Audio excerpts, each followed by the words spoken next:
మాట్లాడవలసిందిగా రిక్వెస్ట్ చేస్తున్నాం. సుష్మిత గారు ట్రైలర్ చూస్తూ బాగా ఎంజాయ్ చేశారు కింద కూర్చుని. మీకు ఎలా అనిపించింది ట్రైలర్ చూసిన తర్వాత? Good evening Tirupati. ఎలా అనిపించిందని ట్రైలర్? సో ఇప్పుడు మీకు అర్థమైంది సంక్రాంతి ట్రీట్ మీకు ఎలా రాబోతుందో. So we are very very excited. మీకు ఎప్పుడెప్పుడు చూపిద్దామా ఉంది సినిమా. So please wait and get ready for coming 12th. And this is pure megastar magic అంతే సినిమా అంతా. ఆయన స్టైలు, ఆయన స్వాగు ఫుల్గా ఎక్స్ట్రాక్ట్ చేసి నింపి పెట్టేశారు మా డైరెక్టర్ గారు. అండ్ దాన్ని ఇంకొంచెం ఎలివేట్ చేయడానికి మన విక్టరీ వెంకటేష్ గారు అండ్ నయనతార గారి డైనమిక్ పర్ఫార్మెన్సెస్ తోటి ఒక ఫుల్ ఫ్లెడ్జ్డ్ సంక్రాంతి ట్రీట్ రాబోతుంది. So get ready and thank you so much for this energy and please do support us and watch it on theaters only. Thank you so much.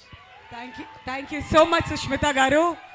మరి megastar గారి grace గురించి, ఆయన స్టెప్పుల గురించి, ఆయన acting గురించి ఎంత చెప్పినా తక్కువే కదా. ఆల్రెడీ ట్రైలర్ చూసి మీరు అందరూ ఎంజాయ్ చేస్తున్నారని ఆశిస్తూ ఇప్పుడు హలో తిరుపతి. నాకైతే ఎక్స్పీరియన్స్ చాలా కొత్తగా ఉంది మీ అందరితో కూర్చుని.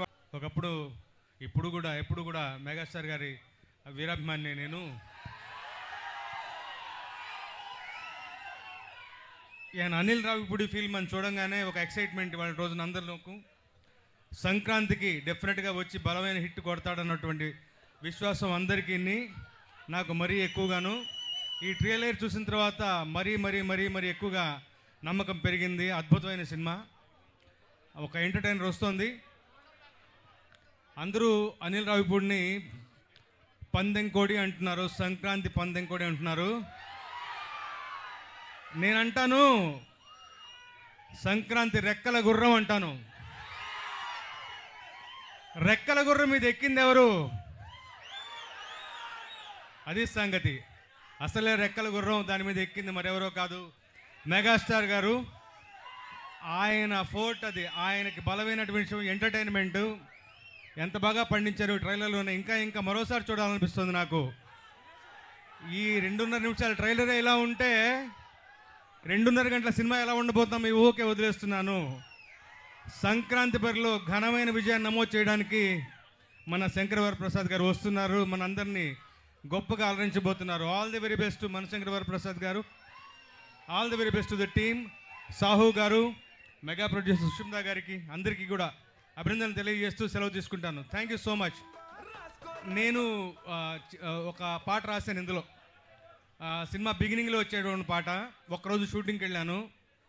నిజంగా చెప్తున్నాను, ఘరానా మొగుడు నాటి చిరంజీవి గారిని చూసిన ఫీలింగ్ కలిగింది నాకు. అంత గొప్పగా ఉంటుంది ఆ పాట. డాన్సింగ్ ఫీస్ట్ అది అందరికీ. మీరే చూడబోతున్నారు. ఉంటాను. Thank you. సరస్వతి పుత్ర రామజోగయ్య శాస్త్రి గారికి thank you sir. Thank you so much me experience మాతో పంచుకున్నందుకు. అండ్ ఇప్పుడు ఇంత అద్భుతమైన సినిమా